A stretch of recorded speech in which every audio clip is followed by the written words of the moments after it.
Alhamdulillah wassalatu wassalamu ala Rasulillah Muhammad ibn Abdillah. Alhamdulillah segala puji kita limpahkan kepada Allah Subhanahu wa taala. Kita bersyukur kepada Allah karena pagi hari ini kita dikumpulkan oleh Allah, ditakdirkan oleh Allah berkumpul dalam wadah ilmu, majelis zikir, majelis untuk mengenal Allah, majelis untuk mengetahui sabda-sabda Rasulullah Muhammad Shallallahu Alaihi Wasallam.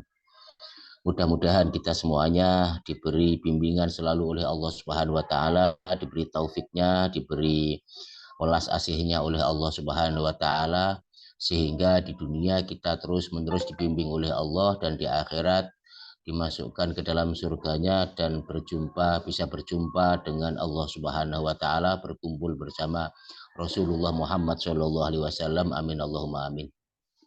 Salawat dan salam semoga selalu terlimpah curahkan kepada junjungan kita Kanjeng Nabi Muhammad Shallallahu alaihi wasallam, seorang hamba Allah yang dipilih oleh Allah sebagai kekasihnya, sebagai utusannya, untuk menyampaikan ajaran-ajaran dari Allah, zat yang menciptakan kita semuanya, zat yang membuat hidup ini, yang menciptakan matahari, yang menciptakan mata kita, sehingga pagi hari ini kita masih bisa melihat matahari, melihat segala sesuatu yang diciptakan oleh Allah di dunia ini. Mudah-mudahan kita semuanya diberi syafaat oleh Rasulullah Muhammad Shallallahu Alaihi Wasallam. Amin Allahumma amin. Kita akan melanjutkan materi kita, yaitu kitab Lubabul Hadis, yang pada pagi hari ini akan membahas tentang keutamaan doa. Bismillahirrahmanirrahim. Bab yang ke-19 yaitu tentang keutamaan doa. Yang pertama, qala Nabi sallallahu alaihi wasallam, qala bersabda an-nabiyyu Nabi Muhammad sallallahu alaihi wasallam, ad-du'a'u mukhul ibadah. Ad-du'a'u, doa itu mukhul ibadah, otaknya ibadah. Muh itu kalau orang Mesir mengatakan, orang Arab mengatakan itu otak. Makanya kalau enek wong sing dikandani ngeyel iku, mafi muh, kamu gak punya otak misalnya. Ini omongan kasar itu ya. Tapi jangan dicontoh ya, ini omongan kasar. Orang Arab itu kalau sudah anta mafi muh itu sudah marah itu. Biasanya orang Arab tuh, anta mafi muh, kamu gak punya otak. Jadi muh itu artinya otak. Otak itu maksudnya ya intisari, ya mukhul ibadah itu artinya intisarinya ibadah atau otaknya ibadah. Jadi kalau dalam kita beribadah kepada Allah kok tidak ada doa, ya sama dengan manusia yang tidak punya otak, ibaratnya seperti itu. Karena memang doa itu otaknya ibadah. Ya, ya seperti sholat. Sholat itu di dalam sholat itu semuanya itu doa itu. Ya dimulai dari takbir mengagungkan Allah, ada tahmid, ada memuji Allah, ada mensucikan Allah, di dalam juga ada doa kepada Allah Subhanahu wa taala. Termasuk di dalam surat Al-Fatihah, ihdinas syiratal mustaqim, ya Allah berilah petunjuk kepada kami. Ini adalah doa. Syiratal ladzina an'amta alaihim ghairil maghdubi alaihim waladdallin. Kemudian juga di dalam sholat itu banyak sekali isinya adalah doa-doa agar kita semuanya diberi bimbingan oleh Allah Subhanahu wa taala dan lain sebagainya. Makanya disebutkan ad-du'a'u mukhul ibadah. Doa itu adalah otaknya ibadah, mukhnya ibadah. Makanya kalau kita beribadah kok tidak ada doa, ya sama dengan tidak ada mukhnya, ibaratnya seperti itu, tidak ada mukhnya. Ya termasuk apa? Termasuk ibadah ghairu makhdhah. Jadi ibadah itu ada ibadah makhdhah, ada ibadah ghairu makhdhah. Ibadah makhdhah itu yang tata cara dan syarat rukunnya sudah ditetapkan oleh Allah Subhanahu wa taala, atau ibadah ritual seperti sholat, puasa dan lain sebagainya, itu ibadah yang makhdhah. Ibadah ghairu makhdhah itu ibadah yang tidak ditentukan oleh Allah Subhanahu wa taala syarat rukunnya dan lain sebagainya, termasuk waktunya. Makanya bekerja itu juga ibadah. Makanya ketika kita bekerja ya hendaknya kita berdoa kepada Allah, ya berdoa kepada Allah agar kita semuanya dibimbing olehnya, agar kita semuanya diarahkan olehnya dan lain sebagainya. Makanya kita belajar dan berusaha untuk banyak berdoa, ya doa umuhul ibadah, karena doa itu adalah intisarinya ibadah, adalah doa. Otaknya ibadah adalah doa. Karena doa itu permintaan dari orang yang di bawah ke atas. Itu namanya doa. Jadi permohonan. Dari bawah ke atas itu namanya doa. Kalau dari atas ke bawah namanya perintah. Makanya doa itu dari bawah ke atas. Dari seorang hamba kepada majikannya, kepada pemiliknya, yaitu Allah Subhanahu wa taala. Makanya disebut doa. Tapi kalau dari pemilik ke bawah, kalau ada perintah, itu namanya perintah ya. Jadi sama-sama menggunakan kata kerja tetapi beda. Kalau dari bawah ke atas namanya doa atau bisa disebut permohonan. Kalau dari atas ke bawah namanya perintah. Yang seorang kalau sudah diperintah maka tidak ada pilihan, dia mau nggak mau harus menjalankan apa yang diinginkan oleh atasannya tersebut. Nah, doa itu permintaan dari bawah ke atas, itu namanya doa. Nah, doa mukhul ibadah. Doa adalah mukhnya ibadah, intisarinya ibadah adalah doa kepada Allah Subhanahu wa taala. Makanya kita belajar berusaha untuk berdoa kepada Allah dalam setiap ibadah kita, baik itu ibadah mahdhah atau ibadah ghairu mahdhah. Hadis yang kedua, waqala sallallahu alaihi wasallam, waqala dan bersabda sallallahu alaihi wasallam Rasulullah Muhammad sallallahu alaihi wasallam, innallaha sesungguhnya Allah Subhanahu wa taala yuhibbul mulihin, yuhibbu mencintai al mulihin, orang-orang yang mengulang-ulang. Mulih itu artinya atikror. Tikror itu mengulang-ulang. Mengulang-ulang fi du'ai di dalam doa. Makanya kalau doa itu jangan hanya satu kali, dua kali. Kalau perlu diulang-ulang terus. Khususnya doa sapu jagat. Kalau orang Jawa itu mengatakan doa sapu jagat. Apa itu? Rabbana atina fid dunya hasanah wa fil akhirati hasanah wa qina adzabannar. Robbana ya Allah, atina berilah kepada kami fit dunia, di dunia ini hasanah, kebaikan. Beri kami kebaikan di dunia ini ya Allah. Selama hidup kami di dunia ini berikan kebaikan ya Allah. Kebaikan, kebaikan, kebaikan. Jangan keburukan ya Allah. Jangan kejahatan ya Allah. Tapi kebaikan. Robbana atina fit dunya hasanah wa fil akhirati hasanah. Dan juga di akhirat kebaikan juga ya Allah. Kau masukkan ke dalam surgamu. Di dunia kebaikannya apa? Kita dibimbing oleh Allah, kita diampuni oleh Allah Subhanahu wa taala, kita dirahmati oleh Allah Subhanahu wa taala, kita dicukupi oleh Allah Subhanahu wa taala. Itu kebaikan di dunia. Sementara kebaikan di akhirat kita dimasukkan ke dalam surganya Allah Subhanahu wa taala. Kebaikan di dunia kita diberi iman yang kuat oleh Allah, diberi akhlak yang bagus oleh Allah Subhanahu wa taala, diberi ibadah yang bagus oleh Allah. Di akhirat kita dimasukkan ke dalam surganya. Makanya ini namanya doa sapu jagat. Karena di dunia baik, di akhirat baik. Dan ini yang kita harapkan semuanya.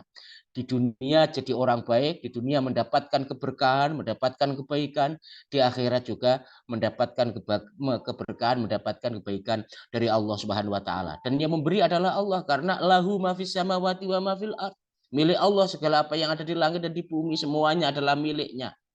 Makanya kita minta kepada pemiliknya, yaitu Allah Subhanahu wa taala. Dan kalau berdoa diulang-ulang ya, kalau berdoa diulang-ulang. Ini disunahkan agar kita mengulang-ulang doa kita ya, mengulang-ulang. Jadi innallaha utai sak temene Gusti Allah, sesungguhnya Allah Subhanahu wa taala itu yuhibbul mulihin, mencintai orang yang mengulang-ulang fit doa di dalam doa, mencintai, seneng Gusti Allah seneng. Nek wong njaluk kok ibaratnya diulang-ulang terus Gusti Allah seneng banget. Kenapa seneng? Ya karena melihat bahwa dirinya itu merasa orang yang fakir, orang yang butuh. Bukan orang yang sombong, tapi orang yang fakir, orang yang butuh. Makanya Gusti Allah seneng. Karena apa? Karena dalam pengulangan doa itu ada nilai-nilai bahwa orang yang meminta itu betul-betul mengharap kepada Allah Subhanahu wa taala, dan tidak ada yang diharap kecuali Dia Allah, hanya Dia. Makanya Allah seneng kalau ada orang yang mengulang-ulang doa, dan ini juga dijalankan oleh Rasulullah. Yang diriwayatkan oleh Sayyidah Aisyah itu menceritakan Sayyidah Aisyah, Rasulullah itu kalau berdoa itu selalu mengulang-ulang. Paginya berdoa, nanti malamnya juga masih diulang-ulang oleh Rasulullah.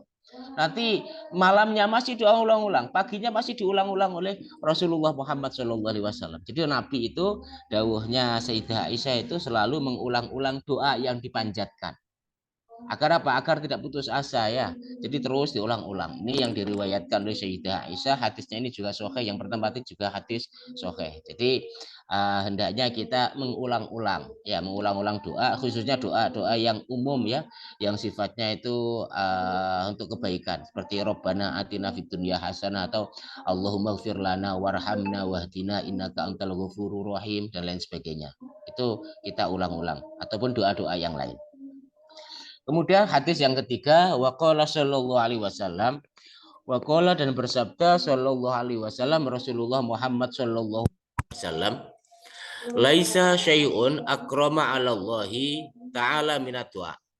Laisa syai'un, tidak ada sesuatu pun akrama yang lebih mulia 'ala Allahi di sisi Allah Subhanahu wa taala minat doa dibanding dengan doa. Jadi tidak ada sesuatu pun amalan itu yang lebih mulia di hadapan Allah Subhanahu wa taala melebihi doa. Karena apa? Ya sekali lagi doa itu menunjukkan bahwa kita itu fakir, kita itu butuh kepada Allah.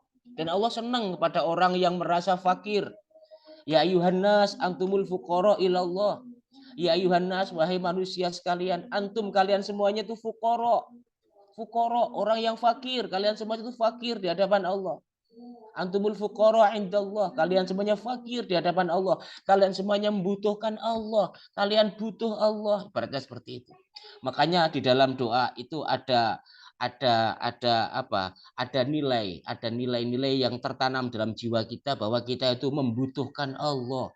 Kita butuh Gusti Allah yang menciptakan kita. Kita butuh pertolongannya, kita butuh bimbingannya, kita butuh hidayahnya, kita butuh rizkinya, kita membutuhkan Allah Subhanahu wa taala. Makanya kalau ada orang yang butuh kepada Allah, itu disenangi oleh Allah Subhanahu wa taala. Karena apa? Karena dia merasa seorang hamba. Karena dia merasa orang yang lemah, yang membutuhkan pertolongan. Karena dia merasa orang yang sangat butuh pertolongannya Allah Subhanahu wa taala. Butuh bantuannya Gusti Allah. Dan Nabi itu suka berdoa. Kalau berdoa itu dalam sekali Rasulullah Muhammad Shallallahu Alaihi Wasallam. Dalam sekali. Ya Allah, kalau tidak Engkau tolong pasukanku ini ya Allah, kalau tidak Engkau tolong umat Islam ini ya Allah, kalau tidak Engkau tolong pasukan Islam ini ya Allah, niscaya agamamu tidak akan tersebar kemana-mana. Itu ketika perang Badar. Itu Rasulullah dalam sekali berdoa, itu dalam sekali meminta pertolongan Allah Subhanahu wa taala. Makanya tidak ada amal yang lebih mulia, tidak ada ubudiyah penghambaan kita kepada Allah yang melebihi mulia, melebihi doa itu sendiri. Karena doa itu menandakan bahwa orang yang berdoa itu butuh Gusti Allah. Dia hanya butuh Allah, tidak butuh manusia, tidak butuh selain Allah Subhanahu wa taala ketika dia membutuhkan pertolongan. Dia menengadahkan tangannya, ya. Kemudian apa? Menundukkan pandangannya sambil meminta kepada Allah. Karena kita semuanya adalah fakir, kita semuanya fakir di hadapan Allah Subhanahu wa taala. Antumul fuqara ilallah, dawuhnya Allah Subhanahu wa taala dalam Al-Qur'an. Ya ayuhan nas, wahai manusia, antumul fuqara, kalian semuanya adalah fakir di hadapan Allah. Makanya ketika ada orang yang berdoa, ini adalah yang mulia sekali. Doa itu mulia sekali, sangat mulia. Makanya orang para masyayikh, para ulama itu paling banyak doanya, paling banyak. Kita nggak ada apa-apanya dengan doanya para ulama. Bahkan dalam setiap itu doa terus apa? Minta dibimbing oleh Allah, dirahmati oleh Allah. Kalau bertemu dengan orang, doa agar orang yang ditemui itu diampuni oleh Allah, dibimbing oleh Allah. Terus berdoa, terus berdoa. Makanya laisa syai'un akrama Allah. Tidak ada sesuatu pun yang lebih mulia di sisi Allah Subhanahu wa taala minat doa dibanding dengan doa itu sendiri. Bahkan sholat itu kan doa. Sholat itu doa dan lain sebagainya. Jadi kita berdoa kepada Allah dalam rangka untuk menghamba kepadanya. Kemudian hadis berikutnya waqala sallallahu alaihi wasallam, waqala dan bersabda sallallahu alaihi wasallam Rasulullah Muhammad sallallahu alaihi wasallam. Yaqulullahu taala, ini namanya hadis qudsi ya. Jadi kalau hadis qudsi itu hadis yang penyandarannya itu kepada Allah. Jadi yang berfirman adalah Allah Subhanahu wa taala, namanya hadis qudsi. Kalau Al-Quran itu dibawa oleh malaikat Jibril, disampaikan kepada Rasulullah. Kalau hadis qudsi itu dari Allah langsung kepada Rasul melalui ilham. Makanya lafadznya dari Allah Subhanahu wa taala, maknanya dari Allah, tapi ada yang mengatakan lafadznya tapi ya mayoritas ulama mengatakan lafadznya itu dari Rasulullah tetapi maknanya dari Allah Subhanahu wa taala. Tapi yang jelas hadis diskusi mesti qala Allah taala, Allah berfirman. Yaqulu berfirman Allah taala, Allah Subhanahu wa taala, ya abdi wahai hambaku, ana aku indadzonika sesuai dengan prasangkamu. Jadi Gusti Allah berfirman di dalam hadis qudsi, wahai hambaku, aku sesuai dengan prasangkamu. Makanya kita hendaknya berprasangka baik kepada Allah, jangan berprasangka jelek. Berprasangka baiklah kepada Allah. Ya, berprasangka baik kepada Allah Subhanahu wa taala. Ya, bahwa Allah itu yang mencukupi kita. Al-Kafi, karena Engkau Al-Kafi ya Allah. Engkau pasti akan mencukupi aku ya Allah. Karena Engkau Al-Kafi. Jangankan aku sebagai manusia, hewan saja Engkau cukupi. Baratnya seperti itu. Itu namanya Al-Kafi. Ar-Razak, Engkau memang pemberi rizki ya Allah. Engkau memang pemberi rizki. Al-Hadi, Engkau memang yang memberi petunjuk. Pasti Engkau akan memberi petunjuk ya Allah. Dan lain sebagainya itu. Jadi ya abdi wahai hambaku, ana inda dzonika, aku sesuai dengan prasangkamu.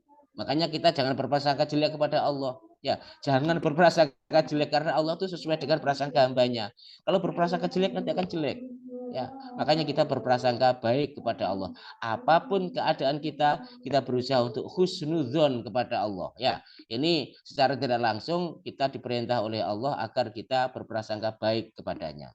Husnudzon kepada Allah. Sebab apa? Ana inda dzonnika, aku sesuai dengan prasangkamu.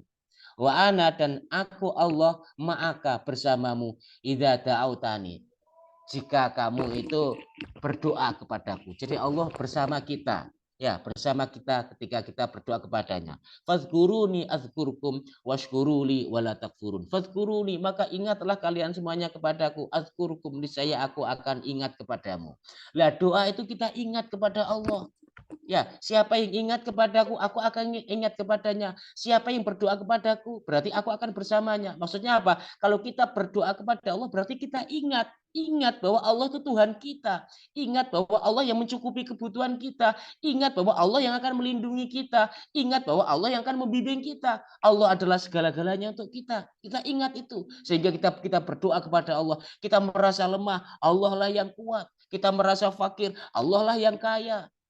Makanya di dalam doa itu kita bersama Allah Subhanahu wa taala. Ini sesuai dengan firman-Nya Gusti Allah, fazkuruni azkurukum. Fazkuruni, ingatlah kalian semuanya, azkurukum, niscaya aku akan ingat kepadamu.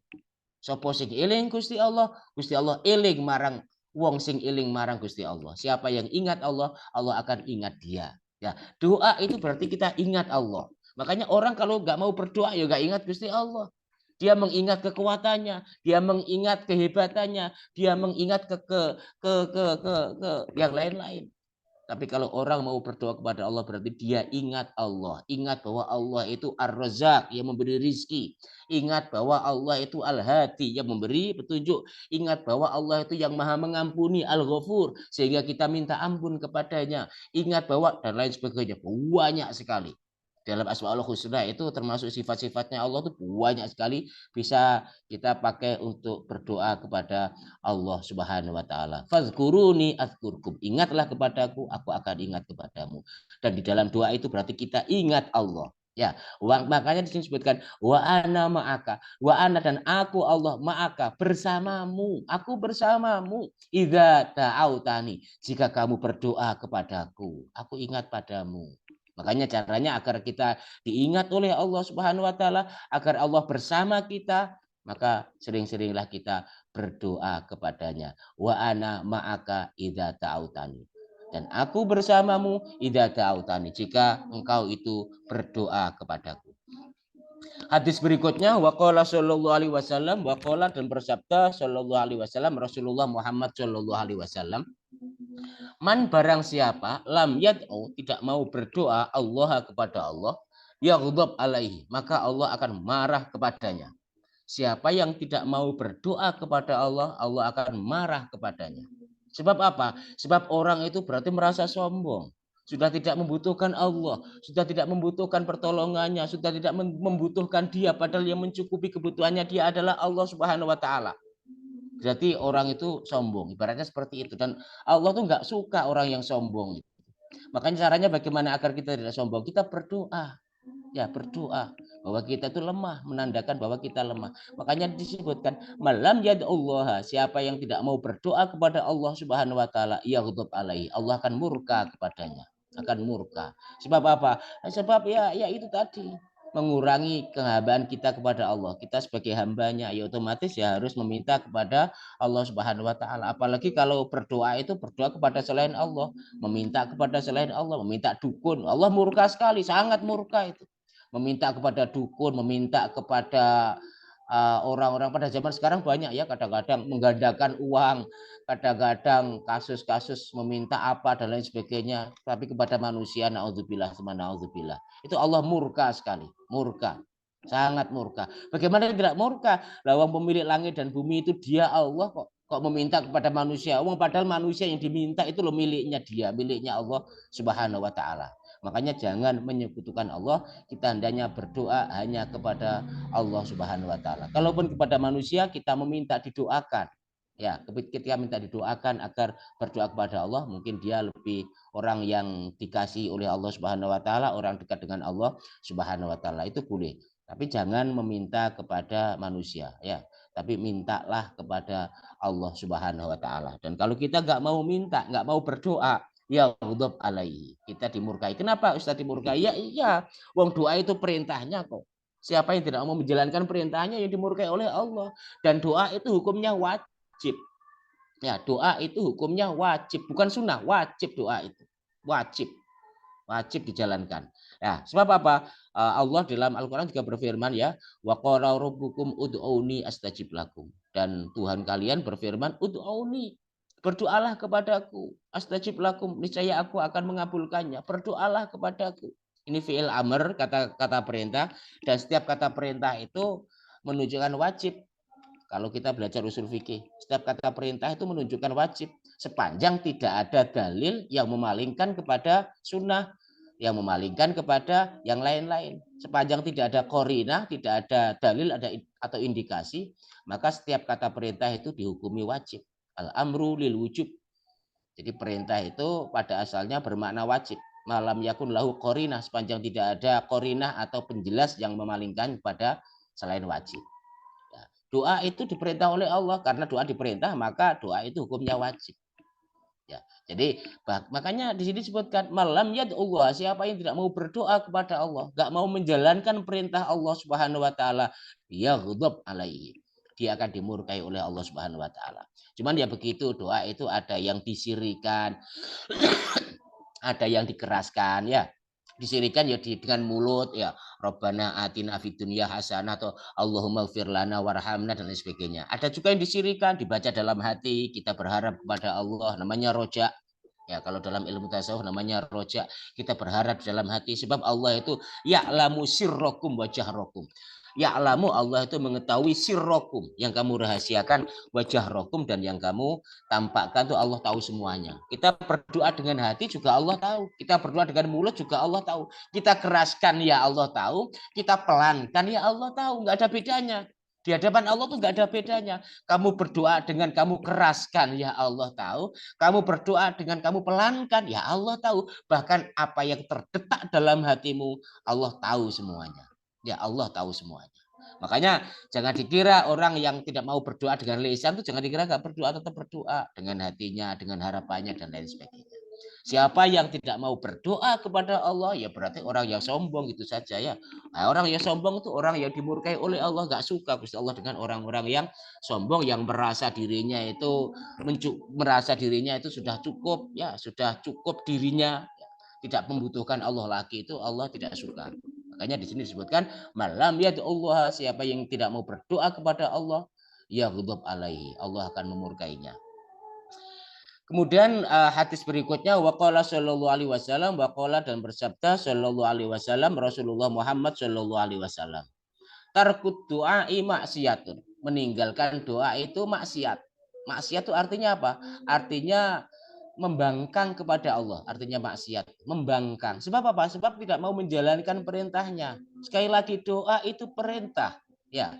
Ud'uni astajib lakum. Ud'uni, berdoalah kalian semuanya kepadaku. Astajib lakum, aku akan mengabulkannya. Jadi doa itu perintah dari Allah, perintah, perintah, perintah. Maka siapa yang tidak mau menjalankan perintah ya maksiat. Ya durhaka, berarti enggak mau menjalankan perintahnya Gusti Allah. Perintah Allah Subhanahu wa taala, ud'uni astajib lakum. Dan semua nabi itu semuanya berdoa. Enggak ada satupun nabi yang enggak berdoa. Kalau kita nggak mau berdoa, terus nabi kita siapa? Ya, kalau kita nggak mau berdoa, terus nabi kita siapa? Padahal semua nabi itu selalu berdoa kepada Allah. Coba lihat dalam Al-Quran, semua nabi itu berdoa, semuanya berdoa, dan dirangkum dalam Al-Quran doa-doanya para nabi itu semuanya dirangkum oleh Allah Subhanahu Wa Taala. Bagaimana doanya Nabi Ibrahim, bagaimana doanya Nabi Ayub, bagaimana doanya Nabi Yunus, ya ketika di ikan itu, dalam ikan itu bertasbih dan berdoa kepada Allah, Rabbana dhalamna anfusana wa illam taghfir lana wa tarhamna lanakunanna minal khosirin, ya hayyu ya qayyum, apa itu dan lain sebagainya. Banyak sekali doa-doanya itu. Doa-doa para nabi itu. Ya termasuk doanya Nabi Zakaria, Robbi habli minas sholihin. Doa-doanya banyak. Di dalam Al-Qur'an itu doa-doanya para nabi itu semuanya dirangkum oleh Allah Subhanahu wa taala. Doa-doa yang pernah dipanjatkan oleh para nabi itu. Makanya hendaknya kita berdoa mencontoh para nabi, khususnya Rasulullah Muhammad Shallallahu alaihi wasallam. Makanya tarkut doa, meninggalkan doa adalah maksiatun, adalah maksiat. Ya berarti enggak sholat. Kalau nggak mau doa berarti ya nggak sholat. Sebab apa? Sebab di dalam sholat itu doa kok. Ya, Rabbi firli warhamni wajburni warfa'ni warzukni wahdini wa'afini fa'fu anni. Itu doa. Dalam surat Al-Fatihah doa, termasuk dalam tahiyat akhir. Ya, Allahumma sholli ala sayyidina Muhammad, itu doa. Doa agar Allah melimpahkan sholawat kepada Rasulullah, agar Allah Subhanahu wa taala memberi salam kesejahteraan kepada Rasulullah.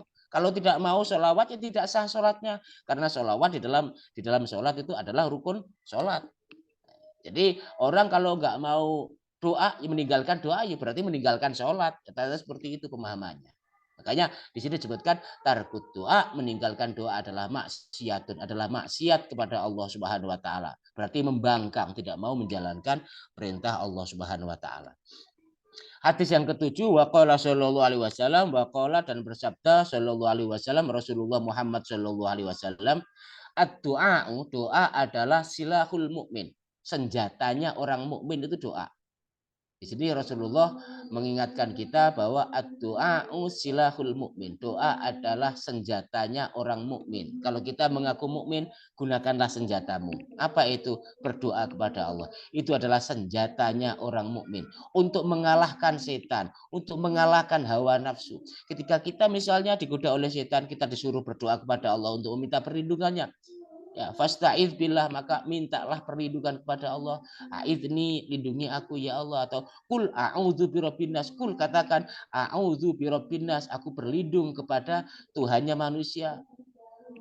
Malikin nas, yang memiliki manusia, ilahin nas, min syarril waswasil khannas alladzi yuwaswisu fi sudurin nas minal jinnati wan nas, dan lain sebagainya. Makanya disebutkan ad-du'a'u silahul mukmin. Doa adalah senjatanya orang mukmin. Maka kita gunakan senjata kita. Untuk apa? Untuk mengalahkan kebodohan kita, untuk mengalahkan ketamaan kita, untuk mengalahkan kesombongan kita, untuk mengalahkan segala sesuatu, musuh-musuh kita. Untuk mengalahkan musuh-musuh kita gunakan doa kepada Allah Subhanahu wa taala. Sebab Allah pemilik segala sesuatu, Allah pengatur segala sesuatu, Allah yang memiliki semuanya. Maka kita pakai doa itu. Ada seorang ahli sufi itu ya, yang ceritanya itu dia tidak bisa mengalahkan nafsunya itu. Enggak bisa dia. Jadi berusaha untuk ini tidak bisa, berusaha untuk itu tidak bisa, sampai kepada apa? Sampai kepada seorang syekh kemudian diujangi, kalau kamu digoda oleh anjing, ya jangan kamu gurak, jangan kamu usir anjing itu dengan kekuatanmu. Kamu akan capek kamu. Caranya bagaimana lebih mudahnya, lebih praktisnya? Panggillah pemilik anjing tersebut. Memanggil pemilik anjing tersebut. Niscaya kamu akan selamat dari gigitannya.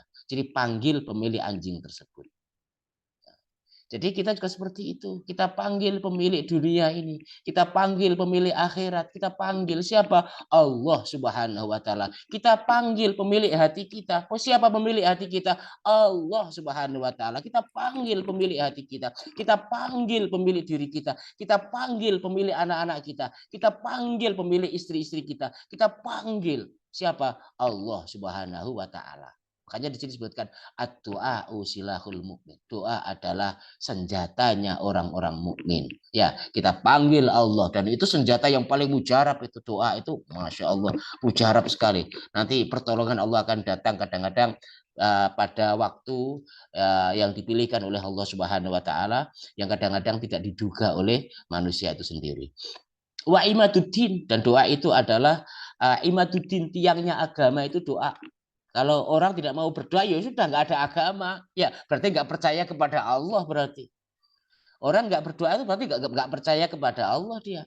Dia termasuk orang-orang yang ateis, yang tidak bertuhan. Bagaimana tidak? Dia nggak mau berdoa, ya nggak mau berdoa. Padahal doa itu adalah imaduddin. Tiangnya agama itu doa. Kalau tidak mau berdoa, ya nggak enak agama, nggak enak Gusti Allah meneh. Ya berarti dia orang ateis.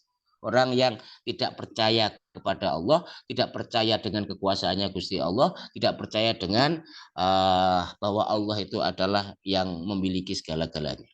Wa nurus samawati wal ardi, dan doa itu adalah cahaya langit dan bumi. Cahaya, doa itu cahaya yang bisa menerangi hati kita, yang bisa menerangi jiwa kita, itu adalah doa kepada Allah Subhanahu wa taala. Itu adalah lentera dalam hati kita, lentera dalam pikiran kita. Sebab siapa yang mau berdoa berarti dia ingat Allah. Kalau ingat Allah berarti Allah akan mengingatnya. Kalau Allah mengingatnya, sudah, ya sudah, maka hatinya akan diberi cahaya oleh Allah Subhanahu wa taala. Bahkan nurus samawati wal ardi, sebab Allah itu adalah cahaya langit dan bumi. Allah itu cahaya langit dan bumi. Matahari itu ciptaannya Allah Subhanahu wa taala. Sekarang kita bisa melihat sinar matahari. Ya, ini semuanya adalah karunia dari Allah Subhanahu wa taala. Maka kita hendaknya mengingat dia Allah Subhanahu wa taala, kemudian kita berusaha untuk meminta, berdoa kepada Allah Subhanahu wa taala. Hadis berikutnya,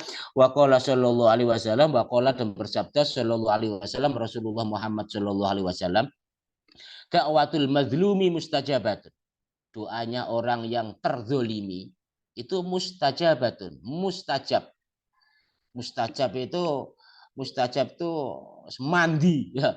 Dungane wong terdolimi mandi. Makanya kita jangan sampai mendolimi orang lain.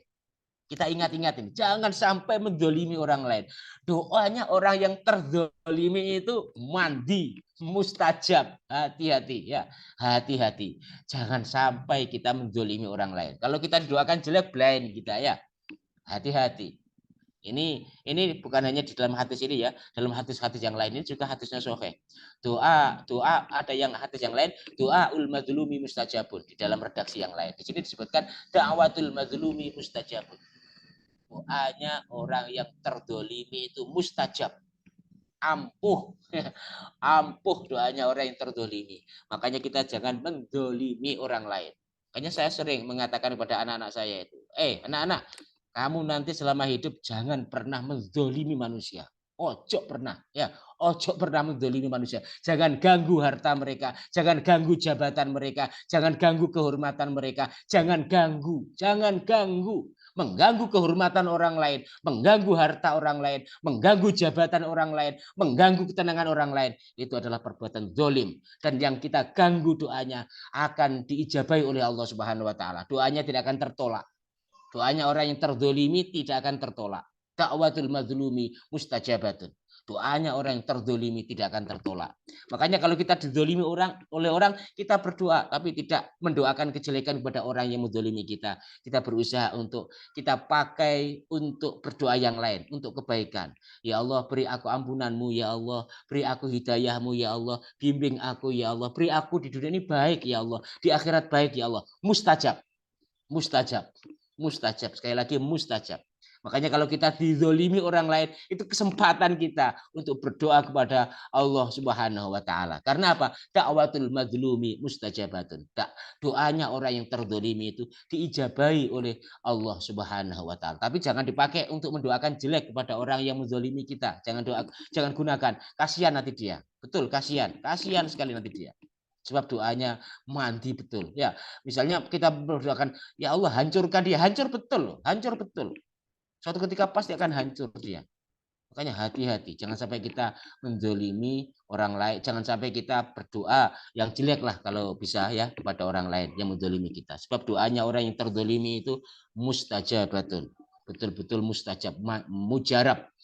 Wa ingkana fajiron, meskipun orang yang berdoa itu fajiron, orang yang durhaka, meskipun nggak pernah sholat, ibaratnya.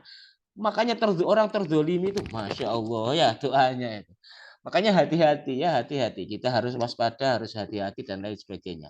Meskipun orang yang fajiran, orang yang durhaka, kalau dia terzolimi, doanya itu termasuk mustajab. Meskipun dia tidak mau sholat, tidak mau puasa.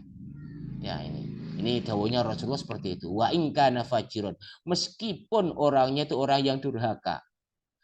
Fafujuru, dan kedurhakaannya itu ala nafsi, akan ditanggung dirinya sendiri. Tapi yang jelas doanya akan dikabulkan oleh Allah. Doanya orang Cina yang kafir itu ya tentu dikabulkan oleh Allah. Ya kadang-kadang kan minta dunia yang banyak, ya dikabulkan oleh Allah Subhanahu wa taala. Gusti Allah itu memang pemberi kok. Gusti Allah itu memang Ar-Rahman kok. Makanya kadang-kadang yang diminta orang Cina, yang diminta orang Kristen, orang Yahudi, bahkan orang-orang yang seperti itu, orang yang ahli maksiat, ya kadang-kadang ya dikabulkan oleh Allah Subhanahu wa taala. Bagaimana tidak? Allah itu Ar-Rahman. Tapi mereka hanya diberi di dunia, di akhirat tidak diberi apa-apa. Walaisa lahum fil akhirati min nasib, walaisa lahum, dan tidak ada untuk mereka fil akhirati, di dalam akhirat, min nasib, bagiannya. Wis ora ono bagiane nang akhirat karena sudah diminta di dunia. Nauzubillah summa nauzubillah. Ya. Jadi doanya orang yang terzolimi itu mustajab. Makanya kita gunakan untuk kebaikan di dunia, kebaikan di akhirat. Andai kata kita dizolimi oleh orang lain. Dan kita jangan sampai menzolimi. Karena doanya orang terzolimi itu sekali lagi mustajab, mujarab doanya orang terzolimi. Kemudian hadis berikutnya waqala sallallahu alaihi wasallam, waqala, dan bersabda Rasulullah Muhammad sallallahu alaihi wasallam, ittaqu, waspadalah kalian semuanya, takutlah kalian semuanya, dakwatal madlumi, doanya orang-orang yang terzolimi. Wadiyo sira kabeh. Ya, makanya tadi saya jelaskan di dalam hadis sebelumnya ya. Takutlah kita kepada doanya orang-orang yang terzolimi. Jangan sampai kita menzolimi orang lain ya, jangan sampai. Makanya di sini Rasulullah berpesan, ittaqu da'watal mazlum. Takutlah doa orang yang teraniaya, orang yang terzolimi. Jangan sampai, ya, jangan sampai. Kita disuruh untuk takut. Makanya jangan sampai kita berbuat zolim. Doanya orang yang kita zolimi. Ya, kadang-kadang kan ada ya pejabat yang menzolimi bawahannya. Kadang-kadang karena ego, karena kepentingan golongan, karena kepentingan yang lain. Kadang-kadang memindahkan suka sakar PDW, kadang-kadang menganiaya bawahannya, menganiaya, kadang-kadang di Pulau Soro, naudzubillah, jangan sampai ya. Doanya orang-orang yang di Pulau Soro itu mandinya ukuran. Didogani elek kok gak belain ya. Makanya berbuat baiklah, jangan sampai kita mendolimi orang lain. Fa inna, karena sesungguhnya doanya orang yang terdolimi tersebut tahmalu alal ghamam. Doanya orang yang terdolimi tersebut akan terbawa sampai di atas awan. Maksudnya apa? Sampai di langit, sampai kepada Allah Subhanahu wa taala. Doanya orang terdolimi itu tembus langit. Tembus langit doanya orang terdolimi itu. Langit itu tembus sampai kepada Allah Subhanahu wa taala, sampai ke arsy. Doanya orang terdolimi itu. Bagaimana nasib kita kalau kita berbuat dolim kepada orang, kemudian kita didoakan orang yang kita dolimi itu dengan kejelekan, terus pisih awake ngarepe Gusti Allah terus pisih. Makanya jangan sampai kita mendolimi orang lain. Doanya orang yang terdolimi itu tembus langit sampai ke atas. Tahmalu alal ghamam. Ya, sampai di atas awan, maksudnya tembus langit sampai kepada Allah Subhanahu wa taala. Yaqulullahu taala, kemudian Allah akan berfirman, wa izzati, demi keagunganku, wa jalali, demi keagunganku, demi kemuliaanku, la ansurannaka, sungguh aku akan menolong kamu orang yang terzalimi. Aku akan menolong kamu. Wong sing di Pulau Soro, aku bakal nolong awakmu, tak tolong awakmu. Ini janji Allah Subhanahu wa taala. Janji Allah Subhanahu wa taala. Aku akan menolongmu, wahai orang yang teraniaya. Wahai orang yang terzolimi, aku akan menolong kamu. Ora usah wedi, ora usah nangis, ora usah sedih. Aku sing bakal nolong awakmu. Nek ngono terus piye awake? Nah, ini makanya di sini Allah Subhanahu wa taala berfirman dalam hadis yang diriwayatkan oleh Imam Tabrani ya, dari Khuzaimah bin Thabit. Wa izzati wa jalali, demi keagunganku, demi kemuliaanku, la ansurannaka, menggunakan huruf taukid. La itu sudah huruf taukid, nunnya juga huruf taukid. Huruf taukid artinya huruf yang menegaskan. Sungguh benar-benar aku akan menolongmu. Sungguh benar-benar aku akan menolongmu, wahai orang yang terzalimi. Walau ba'dahin, meskipun beberapa saat kemudian. Wes nek gak saiki aku nolong awakmu, mengko tak tolong. Nek gak saiki mengko. Ibaratnya kaya ngono. Nek gak mengko ben, nek gak ben sok ben meneh, sesuai dengan waktu yang ditetapkan oleh Allah Subhanahu wa taala. Makanya kadang orang berdoa sekarang, kadang-kadang dikabulkannya setahun lagi, 2 tahun lagi, kadang-kadang nanti dikabulkannya dan lain sebagainya. Tidak langsung pada saat itu juga. Kecuali kalau Allah berkehendak ya, kecuali kalau Allah berkehendak. Makanya kita wajib hati-hati, wajib waspada. Orang yang terzolimi akan diberi pertolongan oleh Allah Subhanahu wa taala, akan diberi pertolongan. Apa yang diminta akan dikabulkan oleh Allah. Makanya pesannya Rasulullah, ittaqu da'watal mazlumi. Takutlah dengan doanya orang yang terzolimi. Kemudian yang terakhir, waqala sallallahu alaihi wasallam, waqala bersabda sallallahu alaihi wasallam, Rasulullah Muhammad sallallahu alaihi wasallam, ittaqu da'watal mazlumi. Takutlah doanya orang-orang yang terzolimi, wa in kana kafirun, meskipun dia itu orang kafir. Makanya kita jangan mendolimi orang kafir, jangan mendolimi orang-orang Cina itu, jangan bakar tokonya. Ya, jangan bakar mobilnya, jangan ganggu kehormatannya. Meskipun dia orang kafir, jangan ganggu. Jangan ganggu kehormatannya, jangan diganggu. Keluarganya jangan diganggu. Ya, jangan diganggu. Tetap kita saya berusaha untuk menyayangi mereka karena mereka adalah ciptaannya Allah Subhanahu wa taala. Bahkan di sini disebutkan, ittaqu da'watal madlumi, takutlah kalian semuanya dengan doanya orang terzalimi. Wa in kana kafiran, meskipun dia itu orang kafir. Ya, meskipun orang kafir. Makanya orang kafir itu juga berdoa, Ustaz. Iya, mereka juga berdoa, mereka juga berharap, tetapi hanya dunia saja. Mereka tidak berharap akhirat. Naudzubillah. Di dalam Al-Quran disebutkan ada orang itu yang meminta dunia saja, tetapi di akhirat tidak mendapatkan apa-apa. Ada juga orang yang minta dunia dan akhirat. Wa minan nasi may yaqulu rabbana atina fid dunya hasanah wa ma lahu fil akhirati min khalaq. Di antara manusia ada yang berdoa, ya Allah berilah aku kebaikan di dunia, yaitu hartanya banyak, jabatannya tinggi dan sebagainya. Tetapi disebutkan di dalam Al-Qur'an tersebut wa ma fil akhirati min khalaq, tapi dia tidak mendapatkan bagian apa-apa di akhirat.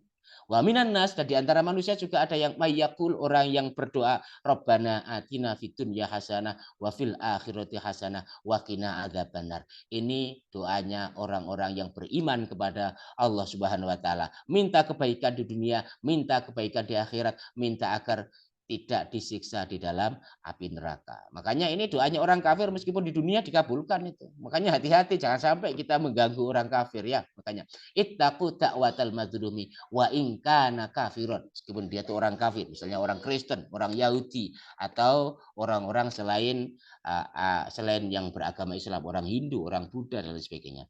Fa innahu laisa duna hijabun. Karena dia tidak ada karena doa dia itu tidak ada penghalang, langsung sampai kepada Allah Subhanahu wa taala, tidak ada penghalang. Tetapi begitu kalau orang kafir ya doanya pasti minta dunia, doanya pasti kejelekan dan sebagainya. Ya sudah, kalau begitu ya hanya diberi di dunia, di akhirat tidak mendapatkan apa-apa. Dan ini yang ditakutkan oleh para ulama itu seperti itu. Justru kalau para ulama itu dikasih kenikmatan dunia itu malah takut. Takut jangan-jangan sudah dikasih di dunia ini, di akhirat tidak mendapatkan apa-apa. Makanya Abdurrahman bin Auf itu nangis setiap mendapatkan makanan enak tuh nangis. Abdurrahman bin Auf itu ditanya, kenapa Abdurrahman engkau kok menangis? Saya takut jangan-jangan bagian saya di akhirat sudah diberikan Allah di dunia ini. Sementara nanti di akhirat saya tidak mendapatkan apa-apa. Takut sampai nangis itu Abdurrahman bin Auf. Begitu juga dengan para sahabat-sahabat yang lain. Karena apa? Karena walal akhiratu khairul laka minal ula. Sungguh kehidupan akhirat itu lebih baik untukmu daripada kehidupan dunia. Kalau diberi di dunia, di akhirat tidak mendapatkan apa-apa. Laisa lahu fil akhirati min nasib. Bagaimana nasib kita? Naudzubillah tsumma naudzubillah. Mungkin itu Mas Agung yang bisa saya sampaikan, nanti bisa melalui diskusi dan lain sebagainya. Saya kembalikan lagi kepada Mas Agus. Ya, matur sangat Ustaz atas kajian yang diberikan. Alhamdulillah, saya pribadi baru terbuka wawasan tentang hadis yang ternyata walaupun orang yang fajir, orang yang kafir bahkan ketika didolimi maka doanya sangat mustajab. Jadi meningkatkan kehati-hatian kita dalam bertindak, berinteraksi karena setiap apapun dari ucapan kita, sikap kita berpotensi untuk mendolimi orang lain. Ini ada beberapa pertanyaan Ustadz dari kolom chat. Dari Dr. Eko Budi, apakah boleh kita berdialog dalam bahasa kita kepada Allah? Misalkan, ya Allah, temanilah aku dalam perjalananku ini. Ya Allah, bagaimana kalau aku melakukan ini? Apakah itu baik bagiku? Gitu. Apakah kalau aku apabila ya Allah, kau apabila ridho, maka izinkan aku begini, aku begitu. Maka boleh kita berdialog seperti itu, Ustaz. Bukannya baik, Mas Agung, sangat bagus sekali. Sangat bagus sekali. Bahkan jangankan dengan bahasa Indonesia ya, bahkan dengan bahasa isyarat sekalipun itu Allah tahu, Allah mendengar. Jadi Allah itu tidak hanya memahami berdoa, tidak hanya dengan bahasa Arab ya, bisa dengan bahasa Jawa, bisa dengan bahasa Indonesia, bisa dengan apa saja. Kecuali kalau di dalam sholat, kalau sholat memang harus menggunakan bahasa Arab. Tapi kalau di luar sholat kita bisa berdoa dengan menggunakan bahasa apapun, termasuk bahasa Indonesia. Apalagi kalau munajah seperti itu, ya Allah, jika Engkau ridho maka perlancarkanlah perjalanan kami dan lain sebagainya. Itu sangat bagus sekali, nggak apa-apa. Bukan hanya baik, sangat bagus sekali. Bahkan para ulama itu selalu munajah terus, selalu berdoa terus. Ya dengan menggunakan bahasa yang kadang-kadang ya tidak menggunakan bahasa Arab. Seperti saya Mas Agung sering saya menggunakan bahasa Jawa. Gusti kula nyuwun ngapunten Gusti, bimbing kula ya Allah. Bimbing kula panjenengan moho agung ya Allah, panjenengan moho pirsa ya Allah. Moho pirsa panjenengan ya Allah. Saya sering, ya saya sering. Bukan hanya jadi buka doa itu tidak harus menggunakan bahasa Arab, bisa menggunakan bahasa Jawa, bisa menggunakan bahasa Indonesia. Apalagi kalau doanya doa munajah ya, doa seperti itu sangat bagus sekali. Bukan hanya baik, sangat-sangat bagus sekali. Terus sangat menyambung yang disampaikan tadi berdoa dalam sholat nih. Ini pertanyaan berikutnya. Ketika sholat adalah suatu ibadah dan di bagian mana dari sholat yang kita boleh memperpanjang doa. Dan ketika kita tidak lancar berbahasa Arab atau lagi, apakah bagaimana kita untuk berdoa sesuai dengan apa yang kita uh, kertekan gitu, walaupun kita tidak bisa bahasa Arab kalau dalam sholat. uh, di dalam sholat itu intinya doa itu ya di ihdinas siratal mustaqim siratal ladzina an'amta alaihim, begitu juga di tempat-tempat yang lain. Cuman begini, kalau di dalam sholat kita ikuti saja syarat rukunnya sholat ya, kita ikuti saja. Kalau pengen berdoa memanjangkan doa, kalau bisa setelah sholat saja. Kalau pengen berdoa dengan bahasa Indonesia diusahakan setelah sholat, jangan di dalam sholat kalau bisa ya. Jangan di dalam sholat. Kita sholat menggunakan syariat saja, menggunakan tata cara yang sudah ditentukan oleh Allah Subhanahu wa taala melalui Rasulullah. Shollu kama raaitumuni usolli. Sholatlah kalian semuanya sebagaimana aku sholat. Baik bacaannya, baik gerakannya, baik apa yang dibaca kita ikuti Kanjeng Nabi, kita ikuti Rasulullah. Nanti kalau pengen memanjangkan doa misalnya, ya kita apa itu kita panjatkan setelah sholat. Setelah sholat itu juga doa juga mustajab ya, tidak di dalam sholat tetapi kalau bisa di luar sholat. Kita di dalam sholat pokoknya kalau bisa kita murni belajar mengikuti Rasulullah Muhammad SAW. Khawatirnya nanti di dalam sholat kita, ya Allah saya butuh mobil ya Allah, aku khawatirku ngono ya, sholat ibaratnya ya nanti di luar sholat lah ya, di luar sholat, jangan di dalam sholat. Di dalam sholat kita tetap mengikuti Rasulullah saja. Shollu kama ra'aitumuni usolli. Sholatlah kalian sebagaimana aku sholat. Jadi bacaan tahiyatnya seperti Rasulullah. Ketika kita sujud ya begitu, subhana rabbiyal a'la wa bihamdi, subhana rabbiyal a'la wa bihamdi, subhana rabbiyal a'la wa bihamdi. Kalau sholat tasbih ya subhanallah walhamdulillah wala ilaha illallah wallahu akbar. Kalau bisa nggak usah ditambah dengan doa-doa yang lain Mas Agung kalau bisa. Jadi kita kalau dalam sholat berusaha untuk mengikuti Rasulullah. Shollu kama ro'aitumuni usolli. Kalau pengen doa panjang, pengen menggunakan bahasa Jawa, bahasa Indonesia yang panjang sekali, nanti ba'da sholat, setelah sholat. Iya, betul Ustaz. Kalau doa-doa yang ada di dalam Quran begitu Ustaz, boleh Ustaz. Kalau Misalkan dalam kalau dalam Al-Qur'an ya boleh-boleh saja. Tapi ya pokoknya ibaratnya apa ya? Sebenarnya itu sudah sangat bagus Mas Agung. Saya itu meresapi sholat itu ya doanya itu sudah bagus semuanya, sudah mencakup semuanya. Misalnya Robbi firli warhamni wajiburni warfa'ni wajiburni dan segala urusanku, tolonglah segala urusanku ya Allah, uruslah aku ya Allah. Apa wis mencakup apa saja nih? Robbi firli warhamni welas asih aku ya Allah, wajiburmi aturlah aku ya Allah, warfa'ni angkat derajatku ya Allah, warzukni beri rizki kepada aku ya Allah, wa'afini maafkan aku ya Allah, wa'afu'ani. Jadi kuwabe wis mencakup di dalamnya Mas Agung, sudah mencakup di dalamnya saja. Jadi kalau saya lebih suka tidak menambah ya, tapi kan ada kata menambah ya ya mudah-mudahan tidak apa-apa, mudah-mudahan saja. Tapi kalau saya tetap menggunakan sholat yang standar ya, tidak saya tambahi dan sebagainya. Kalau mau ditambahi dengan Al-Quran ya nggak apa-apa, wong itu juga perintahnya Allah Subhanahu Wa Taala, kok ikra'u ma tayassara minal Quran, bacalah surat-surat yang mudah dari Al-Quran. Tapi ketika berdiri ya setelah Fatihah itu nggak apa-apa, setelah Fatihah itu kita berdoa dengan menggunakan Al-Quran juga nggak apa-apa. baik, betul Ustaz. Yang selanjutnya dari Bu Farida, izin bertanya Ustaz, bagaimana dengan pendapat orang yang bilang setelah sholat tidak berdoa karena di dalam sholat sudah berdoa. Nah, dalam sholat kan artinya doa gitu Ustaz. Terima kasih Ustaz. Ya salah itu, nggak benar. Dan setelah sholat juga kita disuruh berdoa kepada Allah Subhanahu Wa Taala, dan perintahnya doa itu tidak mengenal waktu loh ya, kapan saja bisa. Ya, wa qala rabbukum ud'uni astajib lakum, dan Tuhanmu berfirman ud'uni, berdoalah kalian semuanya.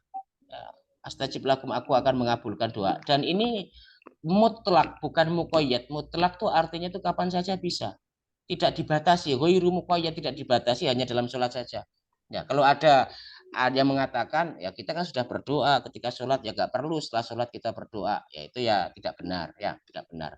Di dalam sholat ataupun di luar sholat kita tetap diperintahkan oleh Allah untuk berdoa, ya untuk berdoa, baik itu di dalam sholat atau di luar sholat, baik itu setelah sholat atau mungkin ketika kita berada di kantor atau ketika kita mau kita apa saja, tetap kita diperintahkan untuk berdoa kepada Allah. Semakin banyak doa kita ya semakin bagus. Jadi tidak benar kalau ada orang yang mengatakan setelah sholat kita nggak boleh berdoa, alasannya karena di dalam sholat itu ada doa. Itu juga tidak benar, ya tidak benar. Jadi tetap kita disuruh untuk berdoa setelah sholat juga. Iya betul Ustaz. Tapi pernah saya mendapat dari kalau tidak salah dari Gus Bahar nih. Jadi kalau benar-benar kamu sholat itu energi yang dihabiskan sangat besar. Artinya kalau benar-benar meresapi ngoten nggih, Ustaz.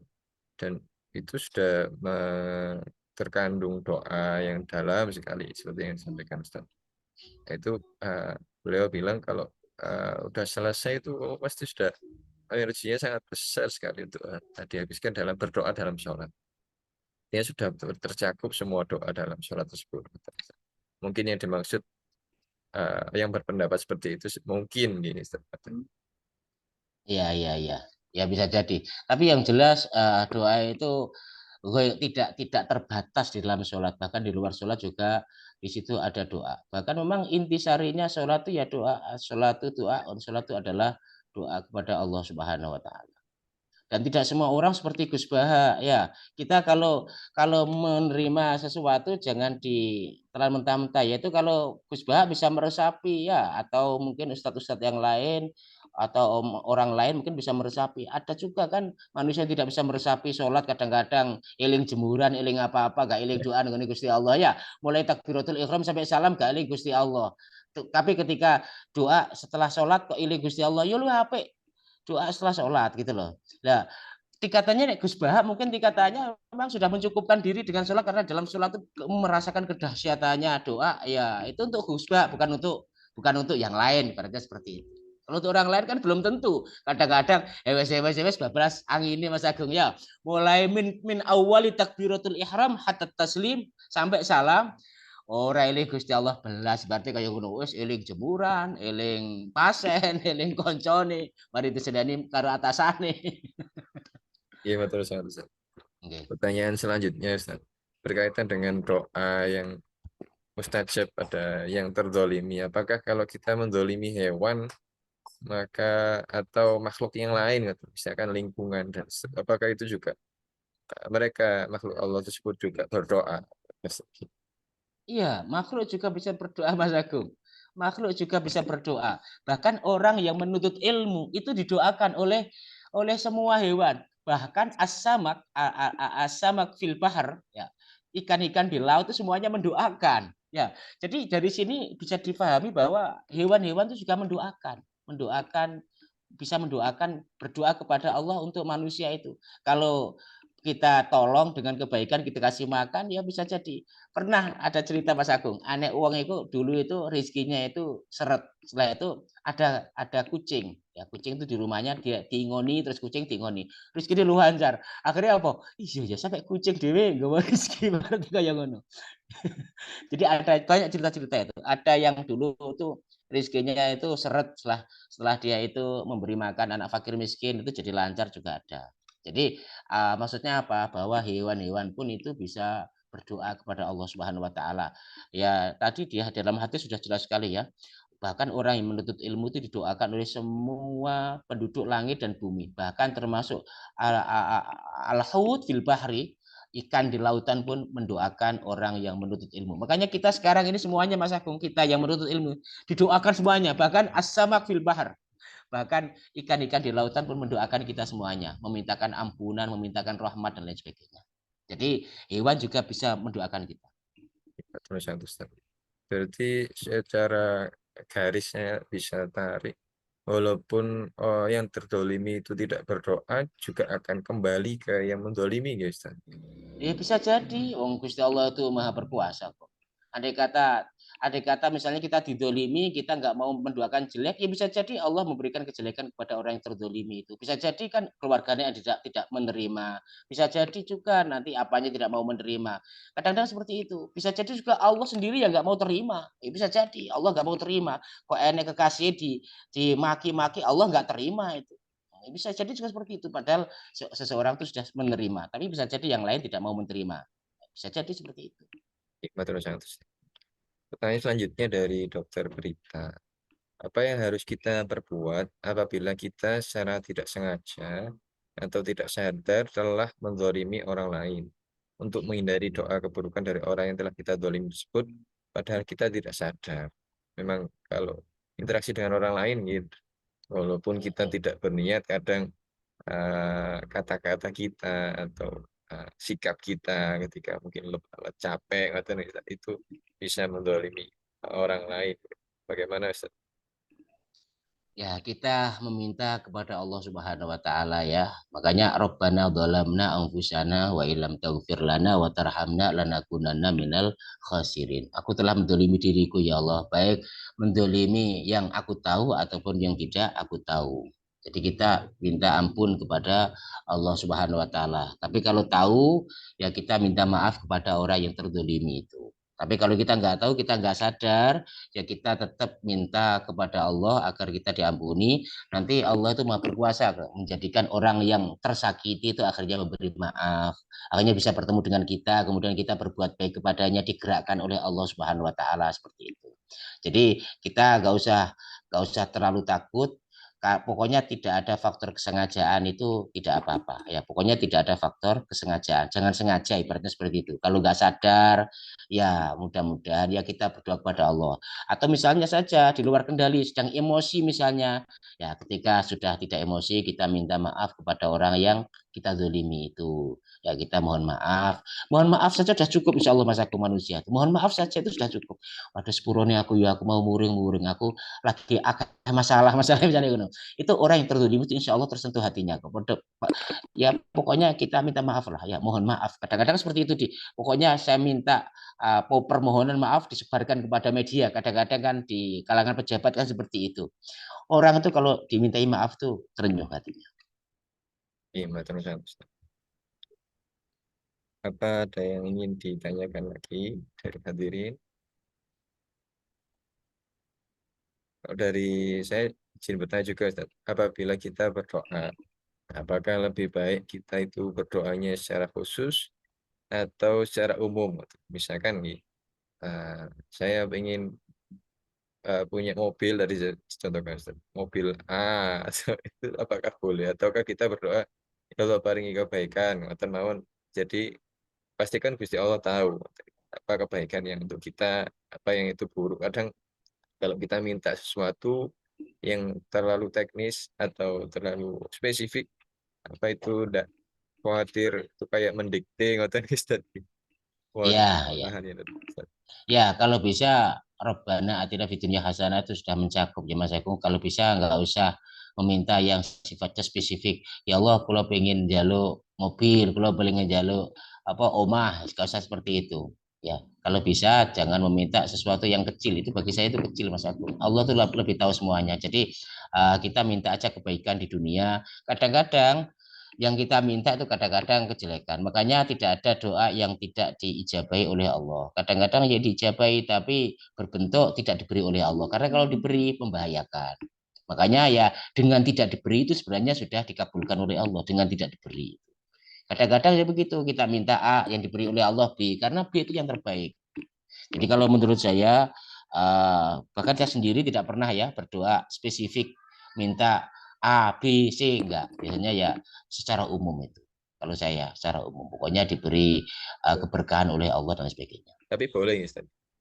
Ya bolehnya boleh tapi ya ya kelasnya ya ini aku ya enggak ya Baik, Ustaz. itulah Mas aku Menurut saya. kalau saya. Ada satu lagi pertanyaan Ustaz. Mungkin ada waktu ya Ustaz. Ya. Monggo monggo monggo. Ini dari Bapak Edi. Kalau ini Prof Edi, Kabupaten. Apakah menyerobot antrian mobil di antrian panjang traffic light merupakan perbuatan dolim, walaupun respon mobil di belakang itu lambat sehingga ada celah, macam gitu. Ya bagaimana saya ya sebenarnya zalim dan tidak itu kita sudah bisa mengukur kok. Saya ini berbuat zalim kepada manusia apa tidak, kita menyakiti manusia apa tidak itu sebenarnya kita sudah bisa mengukur sendiri ya. Jadi saya nggak tahu begini aja parameternya. Ketika orang itu kita selip, lagi antri, kemudian kita selip. Kira-kira kalau kita posisinya seperti seperti dia, itu kita sakit hati apa enggak? Posisinya seperti itu. Kita sakit hati apa tidak? Jadi ukurannya istafti kolbak. Kalau Rasulullah dawuh itu istafti kolbak. Tanya hatimu, tanya hatimu. Kamu mendolimi orang lain, menyakiti orang lain apa tidak? Itu Rasulullah dawuhnya simple, istafti kolbak, tanya hatimu. Kalau itu kamu anggap sebagai perbuatan dolim, jangan lakukan. Tapi kalau tidak kamu anggap sebagai perbuatan dolim, ya lakukan saja. Tapi itu perbuatan dolim atau tidak? Istafti kolbak, tanya hatimu. Kalau memang dianggap sebagai perbuatan dolim, ya jangan dilakukan. Kalau tidak, ya tidak. Tapi kalau saya berusaha menghindari Mas Agung, tidak, saya tidak mau menyakiti, wis gak apa-apa lah. Kecuali kalau mau nyelip, buru-buru ya dibel titit, tapi ya pokoknya dikasih dikasih peringatan lah, dikasih tahu bahwa saya ini buru-buru, ibaratnya seperti itulah, biar tidak menyakiti orang. Baik, Makanya mecok wong iya gak oleh ya. Numpak mobil kemudian dipecok mobil belakangnya. Itu marah itu. Saya sendiri juga marah kadang-kadang kan membahayakan. Itu ya termasuk bentuk menganiaya orang lain. Jadi kalau bisa diusahakan dihindari. iya betul satu Ustaz. Apabila tidak ada lagi yang ditanyakan, ah, mohon untuk dipimpin berdoa Ustaz.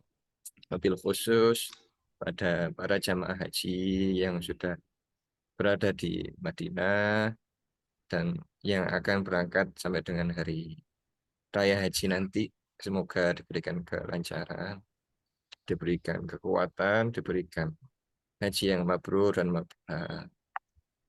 umroh yang mabrur. Tadi masuk istri saya, alhamdulillah jadi petugas haji Ustaz. Tahun ini mau Alhamdulillah. Mabruk, mabruk. Selamat Mas Agung. mohon untuk dipimpin doa Ustaz. A'udzubillahi minasyaitonirrajim. Bismillahirrahmanirrahim. Allahumma sholli ala sayyidina Muhammad walhamdulillahirabbil alamin. Allahumma ighfir lana warhamna wahdina innaka antal ghafurur rahim. Allahumma anfa'na bima 'allamtana wa 'allimna ma yanfa'una wa zidna ilma. Allahumma ij'al hajjana hajjan mabruran wa sa'yan mashkuran wa tijaratan lan tabura wa dzamban maghfura. Rabbana atina fid dunya hasanah wa fil akhirati hasanah wa qina adzabannar wa sallallahu ala sayyidina Muhammad walhamdulillahi rabbil alamin. Al-Fatihah.